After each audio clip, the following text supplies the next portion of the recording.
Welcome. In this explainer, you'll learn how to play Crazy Eights. It's a fast-paced card game for 2 or more players that takes about 10 minutes around. Let's get right into it. Your objective is super simple. You just want to be the first person to get rid of all your cards. Empty your hand before anyone else does, and you win. Setting up is incredibly quick. Literally, all you need to get started is a standard 52-card deck. Here is how you prepare the game. Step 1. Remove all the jokers. Step 2. Deal the cards. And Step 3. Form your draw and discard piles.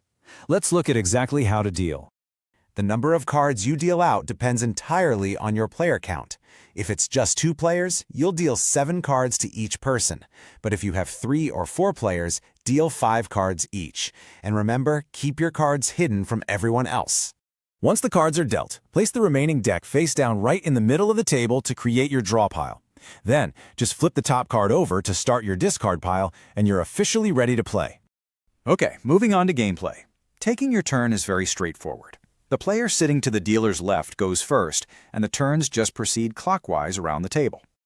On your turn, you really have 3 options. First, you can match the top card's rank or suit. Second, you can play an 8. Or third, you can draw a card. Let's talk about matching first. You have to match the top card's rank or its suit. So as a quick example, if the top card is a 5 of hearts, you can play any 5 or you can play any heart. Now, what happens if you can't play anything? In that case, you must draw exactly 1 card from the draw pile. If it's a match, great, you can play it right away. If not, you have to keep it and your turn immediately ends. Here's a quick tip. Sometimes that draw pile just runs out.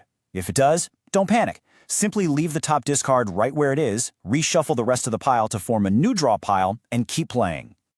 Action cards. These are special cards that directly interrupt the normal flow of play, adding some instant strategy and surprise. Here's exactly what they do. Dropping a queen skips the next player entirely. Playing an ace reverses the direction of play, and a 2 forces the next player to draw 2 cards and skip their turn. It's a real game changer. And then, of course, we have the 8s. The 8 is a powerful wild card that you can play at absolutely any time. When you drop an 8, you get to declare a brand new suit that the next player has to follow. Normally, the first person to empty their hand wins the game right then and there. But if you're looking for a longer session, you can introduce optional rules, like the popular score-keeping variant. In this variant, any cards left in your hand carry penalty points. Standard cards are just face value. 10s and face cards are 10 points.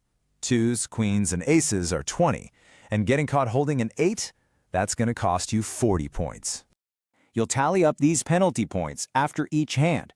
Play continues until someone reaches 500 points, and the player with the lowest score at that point takes the crown.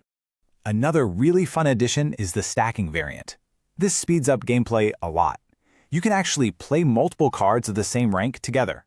Just make sure the bottom card of your stack matches the discard, and clearly announce how many cards you're stacking. What if you're hosting a large group? Well, just add more standard decks. 2 decks can support up to 10 players, and 3 decks can handle up to 16. Just deal 7 cards to everyone, and you're good to go. Let's quickly recap the core loop. Match cards, play your actions, and be the first to empty your hand. That's the essence of the game. It's fast, it's strategic, and highly replayable. So you've got the rules down. Now the question is, will you play quick, single hands, or are you brave enough to try the 500-point scoring variant? Grab a deck, pick your strategy, and start dealing.